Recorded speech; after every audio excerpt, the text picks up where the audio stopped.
या देवी सर्वभूतेषु शक्तिरूपेण संस्था नमस्तस्यै नमस्तस्यै नमस्तस्यै नमो नमः।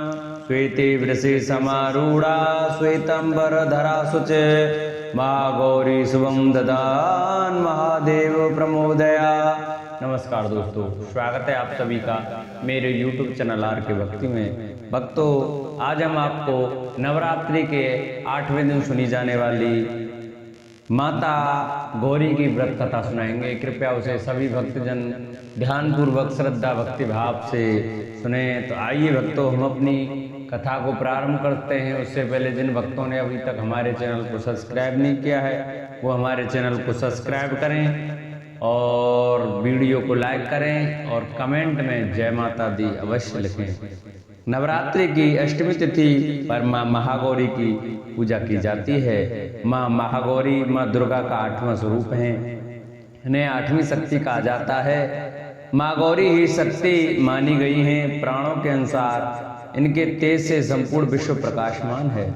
दुर्गा सप्तशती के अनुसार शुम्भ ऋषुम्भ से पराजित होने के बाद देवताओं ने गंगा नदी के तट पर देवी महागौरी से ही अपनी सुरक्षा की प्रार्थना की थी। माँ के इस रूप के पूजन से शारीरिक क्षमता का विकास होने के साथ मानसिक शांति भी बढ़ती है। माता के स्वरूप को अन्नपूर्णा, ऐश्वर्य प्रदायिनी, चैतन्यमयी भी कहा जाता है। नवरात्रि में 8वें दिन महागौरी की शक्ति की पूजा की जाती है।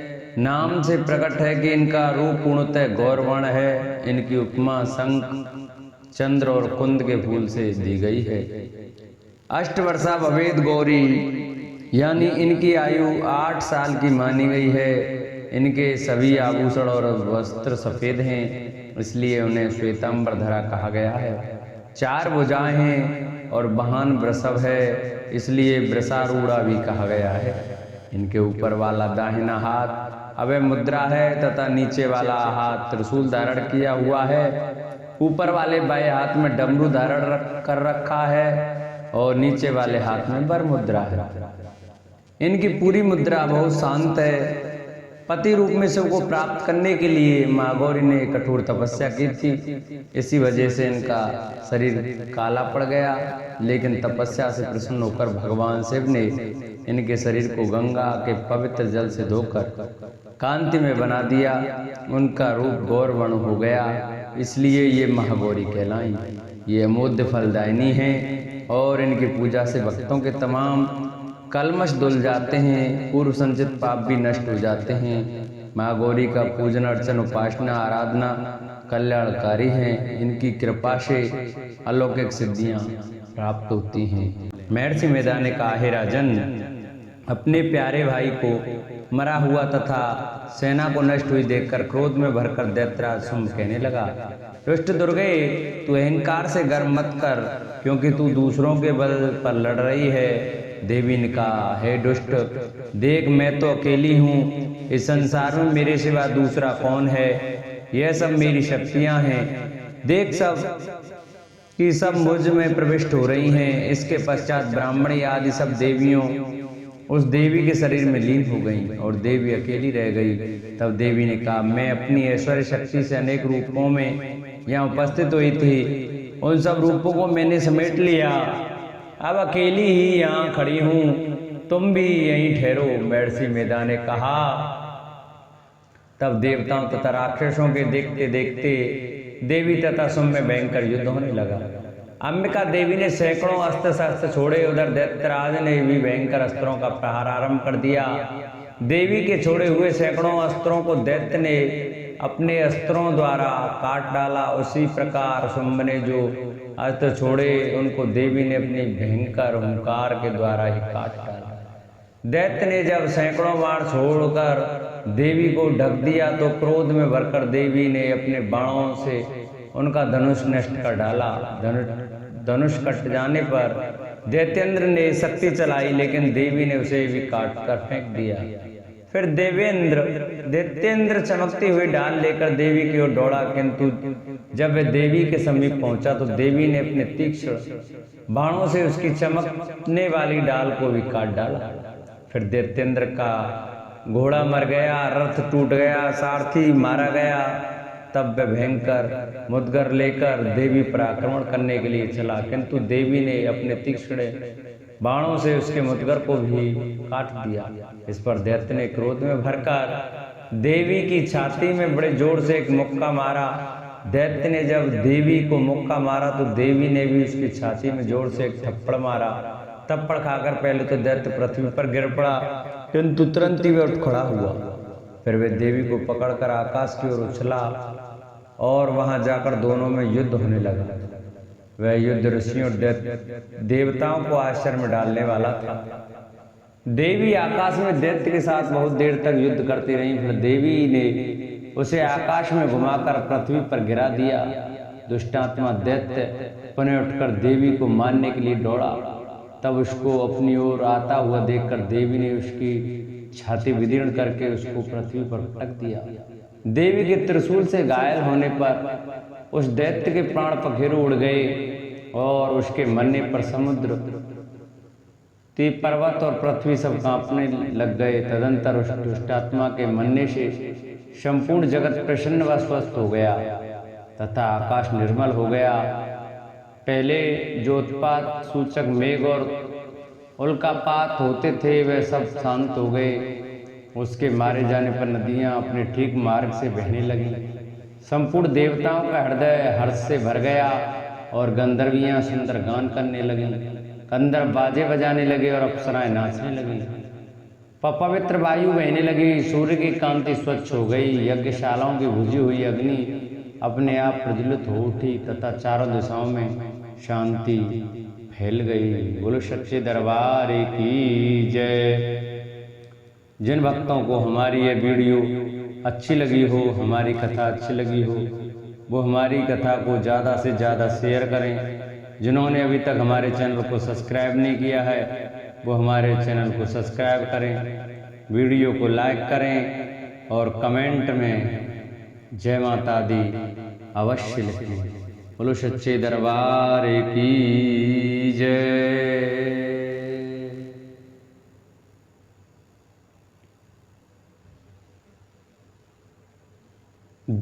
महर्षि मेधा कहते हैं दैत्य के मारे जाने पर इंद्रादि देवता अग्नि को आगे करके कात्यायनी देवी की स्तुति करने लगे। उस समय अभिष्ट की प्राप्ति के कारण उनके मुख खिले हुए थे। देवताओं ने कहा, हे शरणागतों के दुख दूर करने वाली देवी तुम प्रसन्न हो। हे संपूर्ण जगत की माता तुम प्रसन्न हो। विघ्नेश्वरी तुम विश्व की रक्षा करो क्योंकि तुम इस चर और अचर की ईश्वरी हो। हे देवी संपूर्ण जगत के आधार रूप हो क्योंकि तुम पृथ्वी रूप में भी स्थित हो और अत्यंत पराक्रम वाली देवी हो। तुम विष्णु की शक्ति हो और विश्व की बीज परमाया हो और तुमने ही इस संपूर्ण जगत को मोहित कर रखा है। तुम्हारे प्रसन्न होने पर ही ये पृथ्वी मोक्ष को प्राप्त होती है। हे देवी संपूर्ण विद्याएं तुम्हारे ही भिन्न भिन्न स्वरूप हैं। इस जगत में जितनी स्त्रियां हैं वह सब तुम्हारी ही मूर्तियां हैं। एकमात्र तुमने ही इस जगत को व्याप्त कर रखा है। तुम्हारी स्थिति किस प्रकार हो सकती है क्योंकि तुम परम बुद्धि रूप हो और संपूर्ण प्राण रूप स्वर्ग और मुक्ति देने वाली हो। अतः ऐसी रूप में तुम्हारी स्तुति की गई है। तुम्हारी स्तुति के लिए इससे बढ़कर और क्या युक्तियां हो सकती हैं। संपूर्ण जनों के हृदय में बुद्धि रूप होकर निवास करने वाली, स्वर्ग तथा मोक्ष प्रदान करने वाली हे नारायणी देवी तुमको नमस्कार है। कला काष्ठा आदि रूप से अवस्थाओं को परिवर्तन की ओर ले जाने वाली तथा प्राणियों का अंत करने वाली नारायणी तुमको नमस्कार। हे नारायणी संपूर्ण मंगलों के मंगल रूप वाली हे शिवे, हे संपूर्ण प्रयोजनों को सिद्ध करने वाली हे शरणागत वत्सला तीन नेत्रों वाली गौरी तुमको नमस्कार है। सृष्टि स्थित तथा सहारव की शक्तिभूता सनातनी देवी गुणों का आधार तथा सर्व सुखमयी नारायणी तुमको नमस्कार है। हे शरण में आए हुए शरणागत तो दीन दुखियों की रक्षा में तत्पर संपूर्ण पीड़ाओं को हरने वाली हे नारायणी तुमको नमस्कार है। हे नारायणी तुम ब्राह्मणी का रूप धारण करके हंसों से जुते हुए विमान पर बैठती हो तथा कुछ अभिमंत्रित जल छिड़कती रहती हो, तुम्हें नमस्कार है। माहेश्वरी रूप से त्रिशूल, चंद्रमा और सर्पों को धारण करने वाली, हे महावृषभ वाहन वाली नारायणी, तुम्हें नमस्कार है। मोरों और मुकुटों से घिरी रहने वाली महाशक्ति को धारण करने वाली, हे कौमारी रूप धारिणी निष्पाप नारायणी, तुमको नमस्कार है। हे शंख चक्र गदा फरसरांग धनुष रूप आयुधों को धारण करने वाली वैष्णवी शक्ति रूपा नारायणी, तुम हम पर प्रसन्न हो, तुम्हें नमस्कार है।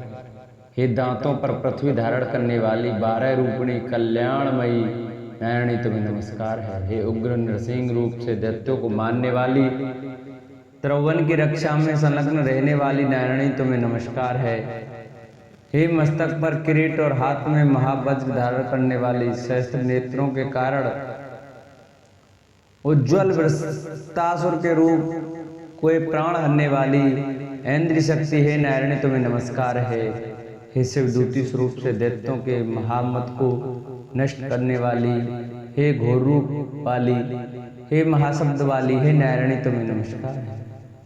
ताड़ों के कारण विकराल मुख वाली, मुंडमाला से विभूषित मुंड मर्दिनी चामुंडा रूपा नारायणी, तुम्हें नमस्कार है। हे लक्ष्मी लज्जा महाविद्या श्रद्धा पुष्टि स्वधा ध्रुवा महारात्रि तथा माँ विद्या रूपा नारायणी, तुमको नमस्कार है। हे मेधा सरस्वती सर्वोत्कृष्ट ऐश्वर्य रूपिणी पार्वती महाकाली नियंता तथा ईश्वर रूपिणी नारायणी, तुम्हें नमस्कार है। हे सर्वस्वरूप सर्वेश्वरी सर्वशक्ति युक्त देवी, हमारी वैसे रक्षा करो, तुम्हें नमस्कार है। हे कात्यायनी तीनों नेत्रों से भूषित या तेरा सौम्य मुख सब तरह के डरों से हमारी रक्षा करे, तुम्हें नमस्कार है। हे भद्रकाली ज्वालाओं के समान भयंकर अति उग्र एवं संपूर्ण असुरों को नष्ट करने वाला तुम्हारा त्रिशूल हमें भयों से बचावे, तुमको नमस्कार है। हे देवी, जो अपने शब्द से इस जगत को पूरित करके दैत्यों के तेज को नष्ट करता है, वह आपका घंटा इस प्रकार हमारी रक्षा करे जैसे कि माता अपने पुत्र की रक्षा करती है। हे चंड के असुरों के रक्त और चर्बी से चर्चित जो आपकी तलवार है, वह हमारा मंगल करे, हम तुमको नमस्कार करते हैं। हे देवी, तुम जब प्रसन्न होती हो तो संपूर्ण रोगों को नष्ट कर देती हो, और जब रूप रुष्ट हो जाती हो तो संपूर्ण वांछित कामनाओं को नष्ट कर देती हो। और जो मनुष्य तुम्हारी शरण में आते हैं उन पर कभी विपत्ति नहीं आती, बल्कि तुम्हारी शरण में गए हुए मनुष्य दूसरों को आश्रय देने योग्य हो जाते हैं। अनेक रूपों से बहुत प्रकार की मूर्तियों को धारण करके इन धर्मद्रोही असुरों का तुमने संहार किया है, वह तुम्हारे सिवा कौन कर सकता था। चतुर्दश विद्याएं, षट शास्त्र और चारों वेद तुम्हारे ही प्रकाश से प्रकाशित हैं, उनमें तुम्हारा ही वर्णन है। और जहाँ राक्षस विषैले सर्प शत्रुगण हैं, वहाँ और समुद्र के बीच में भी तुम साथ रहकर इस विश्व की रक्षा करती हो। हे विश्वेश्वरी, तुम विश्व का पालन करने वाली विश्वरूपा हो, इसलिए संपूर्ण जगत को धारण करती हो। इसलिए ब्रह्मा विष्णु महेश की भी वंदनी हो। जो भक्ति पूर्वक तुमको नमस्कार करते हैं, वह विश्व आश्रय देने वाले बन जाते हैं। हे देवी, तुम प्रसन्न हो और असुरों को मारकर जिस प्रकार हमारी रक्षा की है, ऐसे ही हमारे शत्रुओं से सदा हमारी रक्षा करती रहो। संपूर्ण जगत के पाप नष्ट कर दो और पापों तथा उनके फल स्वरूप होने वाली महामारी आदि बड़े बड़े उपद्रवों को शीघ्र ही दूर कर दो। विश्व की पीड़ा को हरने वाली देवी, शरण में पड़े हुए और प्रसन्न हो। त्रिलोक निवासियों की पूजनीय परमेश्वरी, हम लोगों को वरदान दो। देवी ने कहा, हे देवताओं, मैं तुमको वर देने को तैयार हूँ, आपकी जैसी इच्छा हो वैसा वर मांग लो, मैं तुमको दूंगी। देवताओं ने कहा, हे सर्वेश्वरी, त्रिलोकी के निवासियों की समस्त पीड़ाओं को तुम इसी प्रकार हरती रहो और हमारे शत्रुओं को इसी प्रकार नष्ट करती रहो। देवी ने कहा, वैश्वसत मनवंतर के 28वें युग में 2 और महासुर शुंभ और निशुंभ उत्पन्न होंगे। उस समय में नंदगोप के घर में यशोदा के गर्भ से उत्पन्न होकर विंध्याचल पर्वत पर शुंभ और निशुंभ का संहार करूंगी। फिर अत्यंत भयंकर रूप से पृथ्वी पर अवतीर्ण हो कर मैं वैकचित्त नामक दानवों का नाश करूंगी। उन भयंकर महाअसुरों को भक्षण करते हुए मेरे दांत अनार पुष्प के समान लाल होंगे। इसके पश्चात स्वर्ग में देवता और पृथ्वी पर मनुष्य मेरी स्तुति करते हुए मुझे रक्तदंत का कहेंगे। फिर जब 100 वर्ष तक वर्षा न होगी तो मैं ऋषियों के स्तुति करने पर अयोनिज नाम से प्रकट होंगी और अपने 100 नेत्रों से ऋषियों को देखूंगी।